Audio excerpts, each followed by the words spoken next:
बिहार का बढ़ता क्राइम और बेखौफ अपराधी नीतीश सरकार की चुनौती बनते जा रहे हैं। आरा में रिटायर्ड प्रोफेसर दंपति की हत्या कर दी गई तो मूर्ति विसर्जन के दौरान कल दो गुटों के बीच हुई झड़प के बाद मोतिहारी में तनाव पैदा हो गया। उससे पहले गोपालगंज के गांव में अंकित हत्याकांड के बाद तनाव बना हुआ है। ये सब कुछ हो रहा है पुलिस की नाक के नीचे।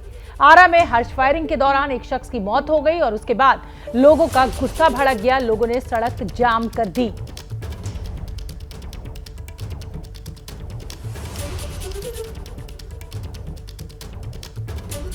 और हम आपको बता दें कि बिहार के आरा में रिटायर्ड प्रोफेसर दंपति की बेरहमी से हत्या कर दी गई। पति पत्नी का शव घर से बरामद किया गया है। अभी तक किसी आरोपी की कोई गिरफ्तारी नहीं हुई है। 67 साल के डॉक्टर महेंद्र प्रसाद सिंह वीर कुंवर सिंह विश्वविद्यालय से प्रोफेसर के पद से रिटायर हुए थे। 65 साल की पुष्पा सिंह आरा के महिला कॉलेज से प्रोफेसर के पद से रिटायर हुई थी। डॉक्टर महेंद्र प्रसाद सिंह 1982 से 83 में भारतीय जनता युवा मोर्चा के बिहार के प्रदेश अध्यक्ष भी रहे। पुलिस ने केस दर्ज कर मामले की छानबीन शुरू कर दी है। शव को पोस्टमार्टम के लिए भेज दिया गया है। परिजनों और स्थानीय लोगों का कहना है कि प्रोफेसर दंपति की किसी से कोई दुश्मनी नहीं थी। फिर हत्या किसने की?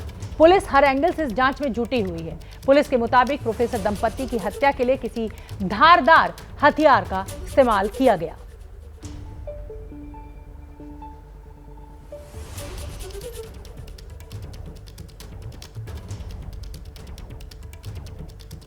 रिटायर्ड प्रोफेसर दंपति जी की हत्या की गई है। हम उन्हीं के आवास के परिसर में हैं। उनके परिवार के सदस्य, कुछ जानने वाले लोग हमारे साथ हैं। कब से इनको आप लोग जानते थे इन दोनों को? हम लोग तो बचपन से जान रहे हैं, घर के सदस्य हैं तो बचपन से जान रहे हैं। अच्छा, बहुत निर्मम तरीके से हत्या की गई है। क्या लग रहा है, किसी से दुश्मनी थी? कोई बाहरी या कैसा? नहीं, इनका किसी से दुश्मनी नहीं थी। अच्छा, एक शिक्षक थे और बहुत व्यवहारिक थे। और आप भी कुछ कहना चाह रहे हैं? वो शिक्षक थे और वो शिक्षक का दुश्मनी कैसे हो सकता है? और वो भी बहुत सम्मानित शिक्षक थे। विश्वविद्यालय में डीन तक रहे हैं, DSW तक रहे हैं। उनको पूरे आरा जानता है। लेकिन जिस तरह से हत्या हुई, क्या लग रहा है कि कोई बाहरी व्यक्ति आया चोरी के इरादे से वो हत्या किया? ये तो हम लोग नहीं बता सकते हैं क्योंकि सामाजिक व्यक्ति थे, लोग आते जाते थे उनके पास। हाँ, क्या आप लोगों को लग रहा है कि किसी से दुश्मनी वगैरह थी या कैसे? बहुत विश्वविद्यालय में बहुत ही मिलनसार व्यक्ति थे और ये पोल साइंस के हेड भी रह चुके थे। उस फैकल्टी के डीन भी थे, यूनिवर्सिटी के DSW भी थे और हम लोग से तो बहुत गहरा रिश्ता था। रिश्ते में मामा जी लगते थे हम लोग के। ये बीजेपी के भी सदस्य थे, भारतीय जनता युवा मोर्चा के प्रदेश अध्यक्ष रह चुके हैं, विधानसभा चुनाव लड़ चुके हैं। ऐसा तो नहीं कि किसी से पॉलिटिकल दुश्मनी थी? नहीं, देखिए ऐसी बात नहीं है, ऐसी बात नहीं। इनकी ये इतने मृदु भाषी थे, मृदु स्वभाव के थे। इनके किसी भी प्रकार की नहीं और सभी से बहुत मिलनसार वगैरह बिल्कुल। और ये भी है ना कि इतना VIP इलाका है, दिन दहाड़े कोई अंदर घुसा तभी ना इस तरह से धारदार हथियार का उपयोग किया गया। तो नहीं लगता कि पुलिस की पेट्रोलिंग इधर होती नहीं? अपराधियों में पुलिस का खौफ नहीं है? नहीं, ऐसा नहीं। पुलिस पेट्रोलिंग होती है, ऐसी बात नहीं।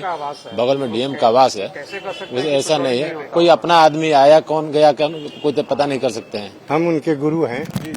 हमको आज 7 बजे दिन में पता चला, एक शिष्य बोला कि सर का इस तरह का घटना हो गया है। हमने अपने गांव से संझौली उदयपुर के रहने वाले हैं, हम आए हैं। अभी सर से मुलाकात नहीं हुई है। बड़ी मर्मिक घटना है सर। तो जानकार आदमी ऐसा कर सकता है, कोई जानकार आदमी कर सकता है। जो भी जानकार हो। तो देखिए, ज्यादातर लोग यही कह रहे हैं कि कोई जानकार आदमी ही इस तरह की घटना को अंजाम दे सकता है। खैर, पुलिस जो है जांच कर रही है। ASP ने कहा है कि इन्वेस्टिगेशन जारी है, इस मामले में जो है हम जल्द खुलासा करेंगे। लेकिन रिटायर्ड पति पत्नी थे, VIP इलाका है, इस तरह जो है निर्मम तरीके से हत्या हुई है, तो सवाल पुलिस पर भी उठ रहा है कि आखिर क्या पुलिस का खौफ जो है अपराधियों में नहीं है? तो पिछले कुछ दिनों में जिस तरीके से बिहार में लॉ एंड ऑर्डर की सिचुएशन है, जिस तरीके से लगातार क्राइम का ग्राफ बढ़ रहा है, इसी को लेकर ज्यादा जानकारी लिए हुए हमारे 2 रिपोर्टर्स हमारे साथ जुड़ेंगे। आरा से शशांक जुड़ेंगे और पटना से प्रकाश कुमार जुड़ गए हैं। शशांक का रुख मैं पहले करूंगी। यहाँ पर एक रिटायर्ड दंपति का कत्ल कर दिया गया है, बेरहमी से यह कत्ल किया गया है। शशांक, मैं जानना चाहती हूँ कि पुलिस की जांच में क्या निकलकर सामने आ रहा है? क्या लूट के मकसद से यह हत्या की गई है या कोई अपने जो है उसी का हाथ है इस हत्या में? क्या कह रही है पुलिस? देख, अभी पड़ोसी और परिजन कह रहे थे कि कोई अपना ही व्यक्ति है जो इस घटना को अंजाम दिया, उन लोगों को ये लगता है। हमें जानकारी मिल रही है, हम आवास के बाहर खड़े हैं। देखिए, आपको हम एक सीसीटीवी कैमरा दिखाते हैं। हमें सोर्सेज से जानकारी मिली है कि इस घर के परिसर में जो सीसीटीवी कैमरा लगा है उसमें एक व्यक्ति की तस्वीर कैद हुई है। वो व्यक्ति कौन है उसकी जांच की जा रही है, तभी पुलिस कुछ बोलेगी। लेकिन एक व्यक्ति की तस्वीर कैद हुई है और आशंका जताई जा रही है कि उसी ने इस घटना को अंजाम दिया है। आप पहले सीसीटीवी कैमरा को देख लीजिए, यही वही घर है जिसमें ये घटना हुई है। पहले आपको कैमरे की तस्वीर दिखा रहे हैं। अब यहाँ पे कुछ लोग हैं हमारे साथ, पड़ोसी हैं, जिनकी मौत हुई है, जिनकी हत्या हुई है, उनके पड़ोसी हैं। इन लोगों को क्या लगता है, आप खुद सुनिएगा ये लोग क्या कर रहे हैं। सीसीटीवी में एक व्यक्ति की तस्वीर कैद हुई ऐसा कहा जा रहा है, हमारे सोर्सेज बता रहे हैं। आप लोग को क्या लगता है वो कौन हो सकता है? वो खाना बनाने के लिए टेम्पोररी रखे हुए थे, वही उसी ने इस घटना को लालच लूटपाट के लिए अंजाम दिया है। और हमारे बिहार में उचित सजा ना मिलने का ये सब आपको सबूत मिल रहा है। मतलब आपको लगता है कि जो कुक है उसने इस घटना को अंजाम दिया और उसी की तस्वीर कैमरे में कैद हुई है? बिल्कुल बिल्कुल, हम ही को नहीं, हमारे मोहल्ले वासी जितने भी लोग हैं, क्योंकि पूरे जीवन में इनका कोई दुश्मन था ही नहीं। दोनों लोग प्रोफेसर थे, जीवन भर तो ये लोग दूसरे को शिक्षा देने और दूसरे का भविष्य बनाने में बिता दिए, तो इनका तो किसी से दुश्मन था नहीं। आपको भी लग रहा है जिस व्यक्ति की तस्वीर कैद हुई है वो कुक है? अब कुक है, सुनने में आ रहा कुक है वो। तो देखिए, एक पड़ोसी बोल रहे हैं कि जो व्यक्ति की तस्वीर कैद हुई है वो कुक है। 2-3 दिन पहले उसने काम शुरू किया था और उसने इस घटना को अंजाम दिया है, ये पड़ोसियों का दावा है। लेकिन पुलिस अभी कुछ नहीं बोल रही है, पुलिस फुटेज की जांच कर रही है, उसके बाद पुलिस जो है इस मामले पर मुझे से लगता है पर्दा उठा कि शशांक ये ठीक भी नहीं है, और ठीक इसलिए नहीं है क्योंकि एक गरीब आदमी जो नौकरी कर रहा है, खाना बना रहा है, बिना किसी सबूत के उसके ऊपर इतना बड़ा आरोप लगा देना, ये कहीं मुझे लगता है कि ठीक नहीं है। शशांक, एक छोटा सा सवाल और जवाब दे दीजिए, उसके बाद प्रकाश का रुख करूंगी। ये जो दंपति था, इनके अपने बच्चे कहाँ हैं? क्या वो पहुंच गए हैं इस समय? उसको लेकर क्या स्टेटस है?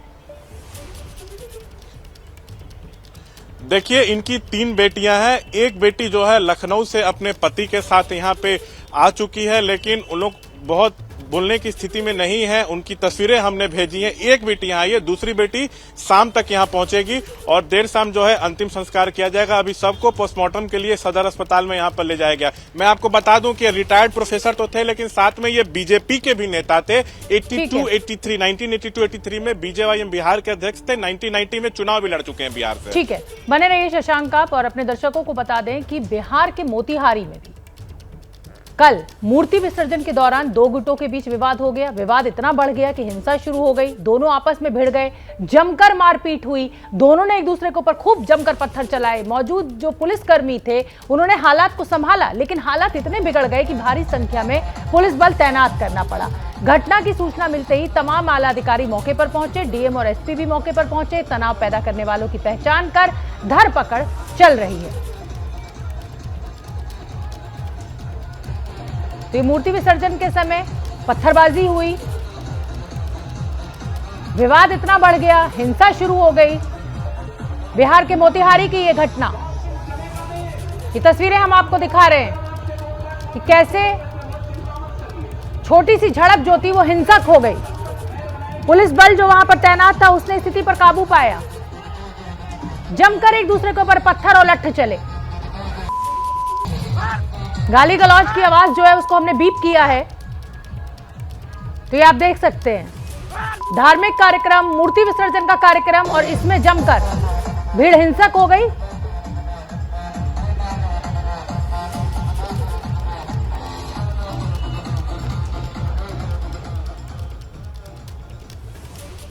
और इसी बड़ी खबर पर हमारे साथ प्रकाश जुड़े हुए हैं पटना से। प्रकाश से मैं बात करूंगी कि ओवरऑल इस समय जो लॉ एंड ऑर्डर की सिचुएशन है, प्रकाश, ये कहा जाता है कि सुशासन बाबू हैं, लेकिन मुझे लग रहा है कि जेडीयू के नेता आपस में ही लड़ने में इतने व्यस्त हैं कि उनके पास फुर्सत नहीं है बिहार की कानून व्यवस्था को संभालने के। एक के बाद एक अपराध की खबरें सामने आ रही हैं।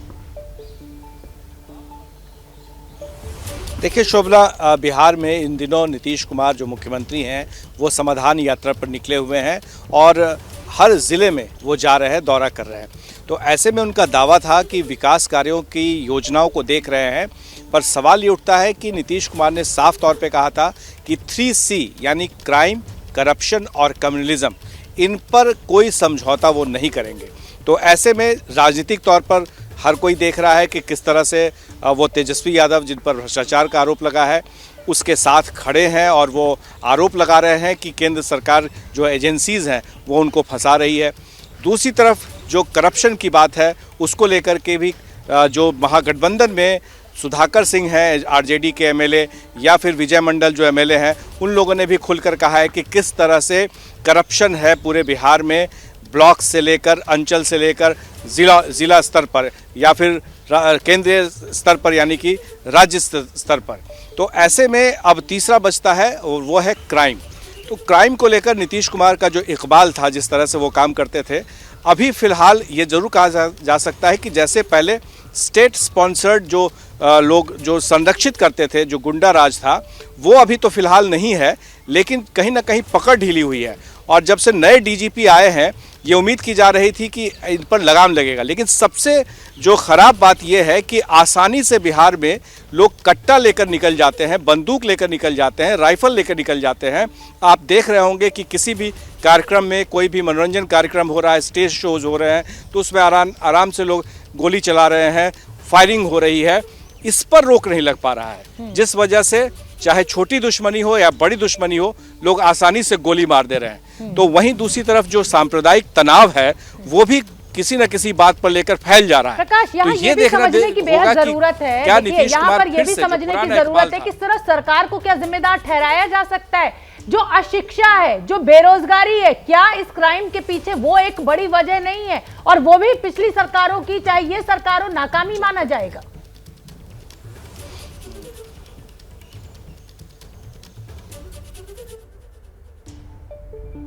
प्रकाश से हमारा संपर्क टूट गया। एक बार फिर से मैं शशांक का रुख कर लेती हूँ। शशांक, जो सवाल मैंने प्रकाश से किया वही मेरा आपसे है कि सिर्फ सरकारों को जिम्मेदार नहीं ठहराया जा सकता। जिस तरीके से बेरोजगारी बिहार में बढ़ रही है, जिस तरीके से अशिक्षा का वहां पर माहौल है, उसी का ये खामियाजा है कि पूरे समाज को भुगतना पड़ रहा है।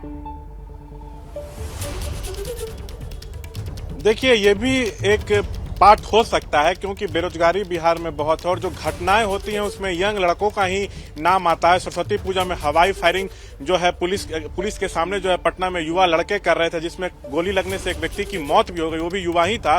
तो कहीं ना कहीं युवाओं को नौकरी नहीं मिल रही है, अशिक्षित भी हैं, तो उस कारण अपना रोजी रोटी चलाने के लिए वो क्राइम का रुख कर रहे हैं, क्राइम कर रहे हैं। ये एक बड़ी बात है। तो जो डीजीपी हैं उनसे बहुत उम्मीदें थी बिहार को, लेकिन फिलहाल पुलिस की कई रणनीति भी बनती है, लेकिन वो रणनीति जमीन पर सफल होते नहीं दिख रही है। अपराधी बेखौफ है, लेकिन एक बड़ा मुद्दा है कि क्या बेरोजगारी और अशिक्षा युवाओं को क्राइम के रास्ते पे ले जा रही है। विवादों के बीच मध्य प्रदेश के छतरपुर में बागेश्वर सरकार का दिव्य दरबार जारी है। आज मंगलवार का दिन है और भारी संख्या में भक्त बागेश्वर धाम पहुंच रहे हैं। हमारे संवाददाता ब्रजेश राजपूत की एक्सक्लूसिव रिपोर्ट आप देखिए। बागेश्वर धाम में पंडित धीरेन्द्र शास्त्री का दरबार चल रहा है। देर रात तक ये दरबार चलता रहा और अब उसके बाद सुबह से फिर चल रहा है और लगातार काफी सारे लोग यहाँ पे आए हुए हैं। आप देख सकते हैं दूर दूर से श्रद्धालु आए हुए हैं। इनकी पेशियां लग रही हैं, यानी कि लोग अपने दुख दर्द तकलीफ सुनाने यहाँ पे आए हुए हैं। और पंडित धीरेन्द्र शास्त्री एक के बाद एक लगातार जिन लोगों के टोकन है, उनके नंबर हैं, उनकी समस्याएं सुन रहे हैं, उनको समाधान बता रहे हैं। और लगातार, दरअसल आज मंगलवार का दिन है, इसलिए आज भीड़ बहुत ज्यादा है। चारों तरफ ये जो जगह बैठे हैं, चारों तरफ भीड़ ही भीड़ है। लोग यहाँ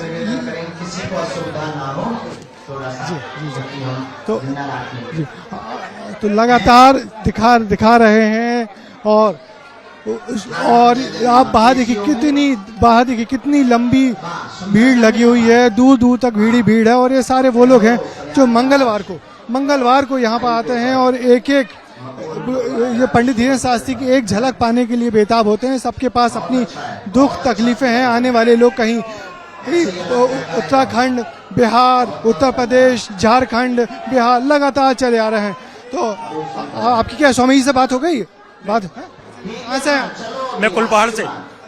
पूर्वांचल कुलपहाड़ महोबा यूपी। कितनी कौन सी बात? सबसे बड़ा दिव्य दरबार है ये, सबसे सत्य दरबार है। सत्य दरबार मतलब जो होगा रियल है यहाँ पे, जो होगा, जो कुछ भी होगा सब सही होगा यहाँ पे इनके साथ।